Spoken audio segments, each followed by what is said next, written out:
right, so last week we had looked at this question 4.1.3, which was a packaging question, right? We calculated how many boxes would fit into this e-transit delivery truck, right? And we managed to basically see or calculate that 45 boxes will be able to fit. Okay, cool. Now today, we're gonna look at the last few questions.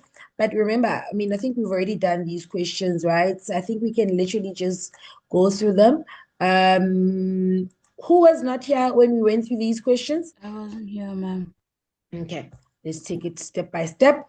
I think also Faith wasn't here. Okay. Right. So let's quickly go through it. Right. So, question. Oh, you are here. Oh, okay. Right. Let's just go through it for Petunia. It says, Latoya. It says FedEx travels from Detroit to Denver, either by truck or plane. The traveling time by truck is approximately 18 hours and 48 minutes. Okay. Then we are given this map. Okay. And we can see that, we're traveling from Denver, or from Detroit, and we're going to Denver. Okay. And then we can see that the distance is actually indicated there for us as 1,268 miles. Right. Then the time to travel from Detroit to Denver, we are told that it's 18 hours and 48 minutes. So they say study the map above and answer the questions that follow. Question 4.2.1 says calculate the average speed of the delivery truck in miles per hour, okay, traveling from Detroit to Denver. And you may use the following formula. Okay. So here we are trying to calculate what? We're trying to calculate the average speed, okay, that the delivery truck travels, okay, in miles per hour, right? So remember, even though they've given us this formula, we already know what we need to do to this formula to help us manipulate it, okay? They already told us that it's speed times time is equal to distance, right? So remember, if they're next to each other, speed, okay, you see, speed and time next to each other means that we multiply. One is on top, one is at the bottom. It means that we divide. So if you're just multiplying the speed and the time, they're next to each other, meaning that we just left with the distance there at the top. Okay, so meaning that if we're trying to calculate average speed according to this formula, okay, this is question 4.2, question 4.2.1, average speed, okay, is equal to distance divided by time. Okay, so this is the formula that we're going to be using to help us calculate the average speed in miles per hour. But now, what's the issue here, right? You can see that we're actually given the time in hours and minutes, right? And then you're given the distance in miles, right? What's the issue here? What must you first do before we get straight into substituting into this formula? What must we first do? Anyway, you've got time. Let me write it down here. We are given the time. Okay, so the time is given to us as 18 hours and 48 minutes. And we are also given the distance, right? It's in miles, 1,268 miles. 1,268 miles, right? So in this case, it basically means that, remember, before, when we are trying to calculate average speed is in kilometers per hour, okay? But in this case, because we work with the imperial system, okay, they say that they want our average speed to be, because our distance is in miles, our time must be in hours. So that means that our average speed will be in miles per hour. Okay. So what must we first do when it comes to this time that's given to us before we just substitute into the formula? Or should we just substitute the distance the way that it is and then the time the way that it is? Or must we first do something to that time? before we substitute into the formula. Give me one, guys. Can I try? I think we have Go to for it. convert the minutes to hours. Correct. Right, we first need to convert these minutes, okay, into hours. So how do you convert minutes to hours? Remember, 1 hour, right, is equal to 60 minutes. Okay, that is what we use to help us convert. So if you take that 48 minutes, right, you multiply by what you want it in hours, divide by what you have, obviously that other value, okay, then you'll see that minutes cancel, okay, then your answer will be 48 divided by 60, which is 0,8 hours, right? So this basically means that the time that we have, okay, it's what? It's just that 18 hours plus 0,8 hours. Okay, so the time is 18,8 hours. Right, so once we've converted our time into hours, then from here it becomes nice and easy. We can just substitute it into our formula. Right, then we know that, okay, what is the distance given to us?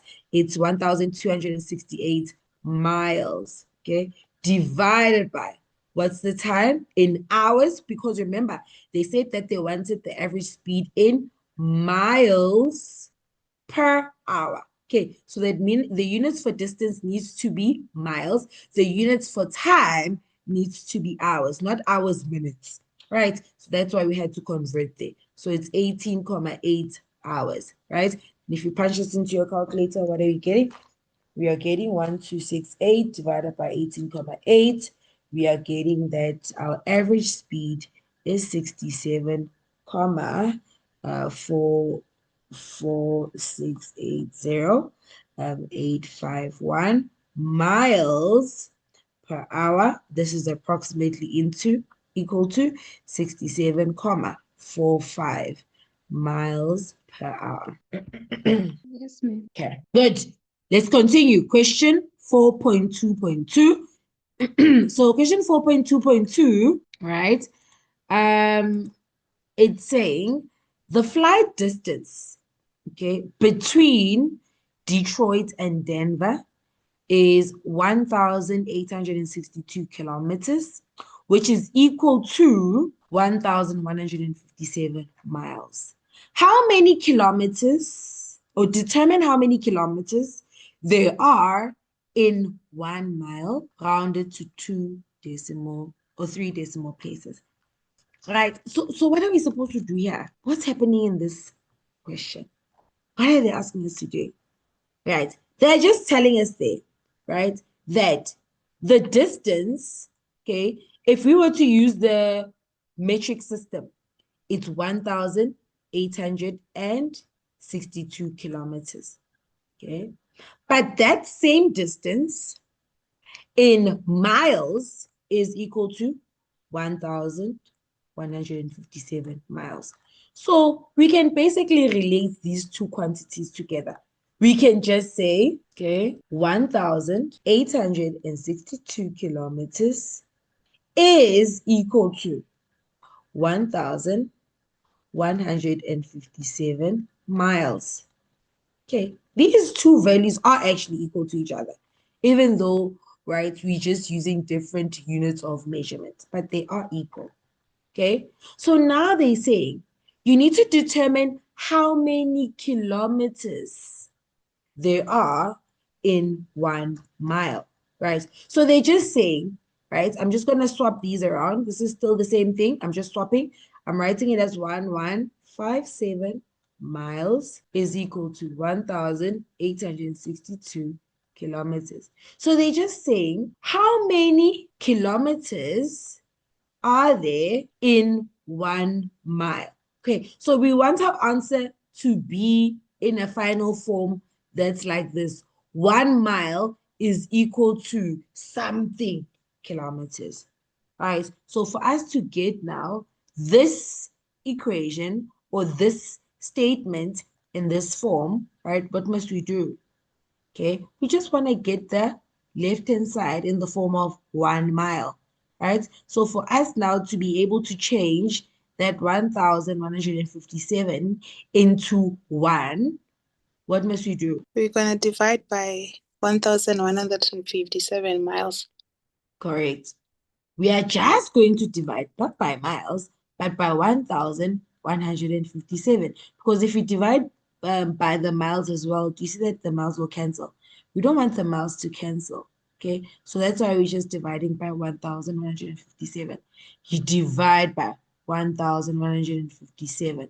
Okay, then you'll see 1,157 divided by 1,157 is 1 mile. Do you see? We didn't divide by that mile. That's why it's still there. Is equal to. Then you just take 1,862 divided by 1,157. You'll see that you get 1, I'm going to write the whole value down. 609.334486 kilometers, right? But remember, the question asked us to round it off to 3 decimal places. So it's going to be equal to 1,609 kilometers. Okay, so that's basically going to be our final answer. So now we know, okay, how many kilometers we have in 1 mile.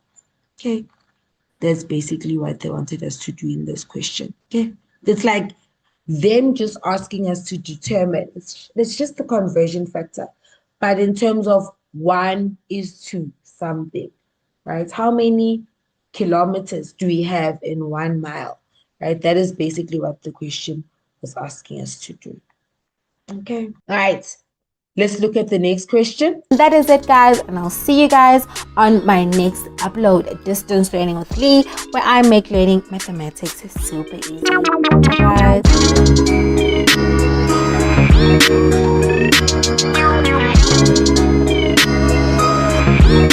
guys.